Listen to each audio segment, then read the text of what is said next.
Here's the life cycle that we're going to be looking at, and I'm going to talk you through each of these steps one by one, starting off with identify stakeholder and user needs.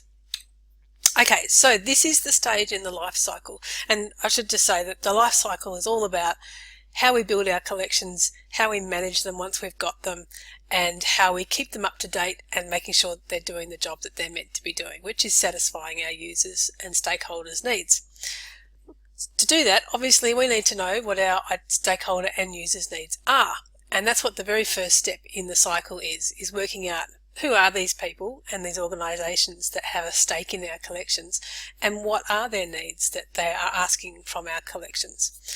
So we start to think about, well, who are our stakeholders? And they're the obvious ones, like the people in the building using the collection. They're the easy guys. Then it gets a bit more complex. So anyone who's not using our collection is a potential user. So we need to make sure that we've got collections that support the needs of people who are potential users, non-users of our collections. There are also other stakeholders that sort of sit around the outside of our collection. So we've got the users are sort of like in there with the collection. Then we've got people sort of on the next ring out, and they can be things like, if you're an academic library, the university itself is a stakeholder because they're providing the funding, they're providing the context for your library to exist. If you work for a public library, your council might be a stakeholder. So, well, it would be a stakeholder. So you need to sort of think about the collection sitting in the middle and all these people around it or organisations around it. So we've also got people who supply us with stuff. We've got the staff who are working in the collection. There's all sorts of other people or organisations that could be stakeholders for our collection. So we need to work out who these people are, who these organisations are, and what their needs are. So that's what we'll be looking at in the bit about identifying stakeholder and user needs. Okay, moving on. So we've got this in our head now. We worked out who our users and stakeholders are. We've worked out what their needs are that they want from our collection. So now we get to go out there and do the selecting. So this is essentially the process of making a shopping list, selecting stuff that we want to buy or get access to include in our collection. And this is the kind of fun bit. It's all fun really, but this is a fun bit if you've got, like, a bag of money and you're allowed to go out and buy stuff with it, and thinking all the time, okay, what do our users need? What do our stakeholders need? And going out there and seeing what's available to purchase or to get access to. So it's like building a big shopping list, and there are lots of interesting tools and processes that we can use to help us find basically what's out there to buy. And that's the whole process of selecting what we want to include in our collection to meet our users and stakeholders' needs. Okay, next step. Now we're looking at acquisition. So we've worked out what our people need and want. We've worked out what we want to buy to make sure we can meet those needs. Now we have to work out the best way to go out and get this stuff. That's the acquisition thing. So that could be as simple as walking down the road to the local bookshop, getting a handful of books, taking them to the counter and then walking back with them. That can be a really simple process of acquiring new stuff for your collection, and I've done that when I've been building collections in our local school library, for example. Literally walk to a shop, buy stuff, walk out with it. Really fun. Or it can be right at the other end of the scale where it's a really big deal and you're working with vendors and publishers and big companies that sell library stuff and telling them in various ways what it is that we want to buy. And having done that selection process, we know exactly what it is we want, and then we can work with these big book suppliers or big library vendors to get them to do the acquiring for us. And there are lots of different ways we can do that, and we'll be looking at that within the acquisition step. And this is also, you get all these questions about, well, do we buy a print copy of this thing, or do we buy an electronic copy of this thing? Do we buy this thing for the electronic copy, or do we just purchase access to it? If we're just purchasing access to it, do we want 1 copy, 2 copies? Do we want 3 people to be able to use it at once?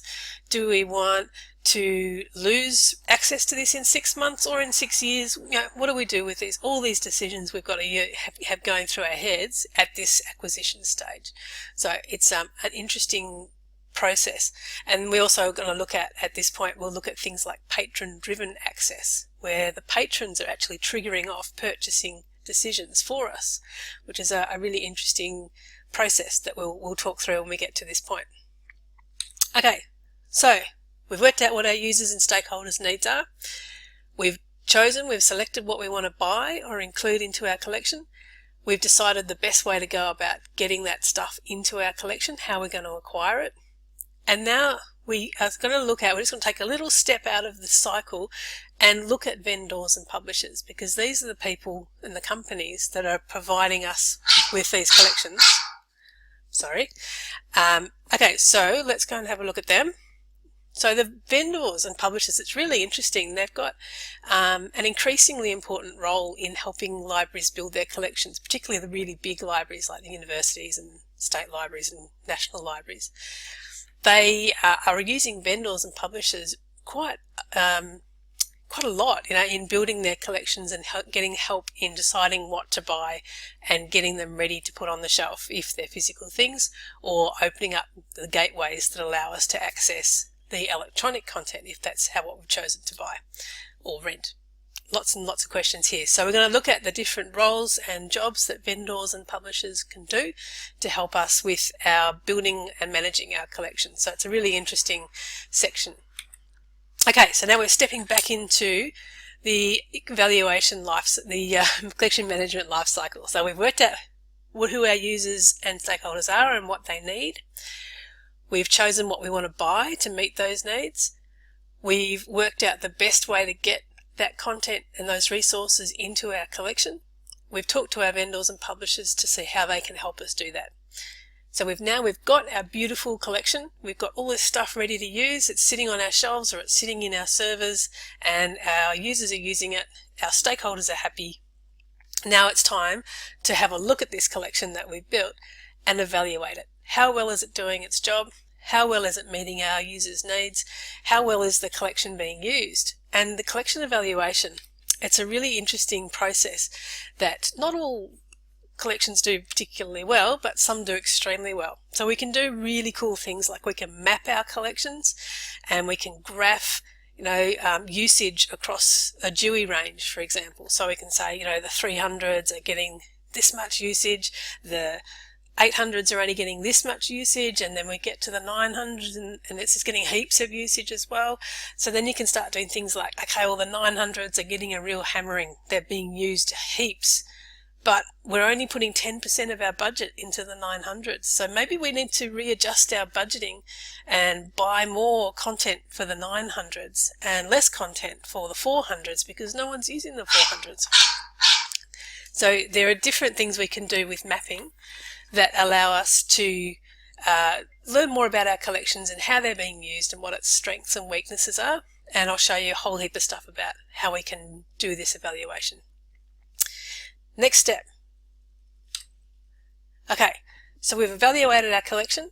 We now know what's working well, what's not working well. We know which bits of the collection aren't getting used so much. Maybe there's not so much demand for them, or maybe even the collection's been used heaps and there's lots of damage and things that need to change within our collection.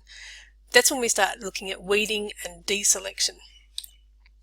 This is the area of collection development or collection management that can either make you or break you. So some people hate weeding. Some libraries hate to weed because they can't find it easy to pull stuff off and get rid of it. And there's all sorts of ethical questions in there about, what do you do with stuff that's been bought with public money? Can you just chuck it out when you don't want it anymore? Or have we got some sort of an ethical responsibility to then pass it on to somebody else? Or can we sell it back? You know how you go to public libraries and there's the trolley out the front saying, pick up this discarded book for 10 cents. And what are the ethics of that? Because your rates, your taxes paid for that book in the first place. So now you're having to pay for it again to take it home. All sorts of ethical questions come up about weeding and deselection.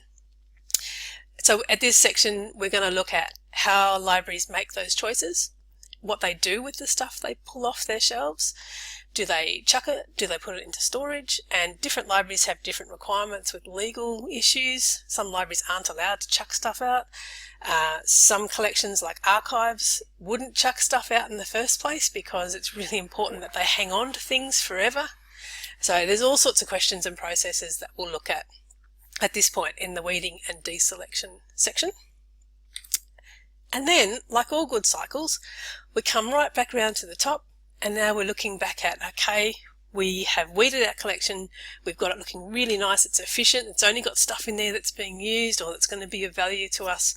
So now let's go back and talk to our stakeholders and our users and say, how well is our collection doing its job for you? What is it that you need that we can provide you with? And you start right back at the start again, looking at what these people and these organisations need and making sure that we keep selecting and acquiring in content and resources that are going to keep meeting their needs, because their needs will keep evolving and changing, and we need to make sure that our collections stay vital and in touch with those changes and keeps being managed in such a way that it continues to meet their needs.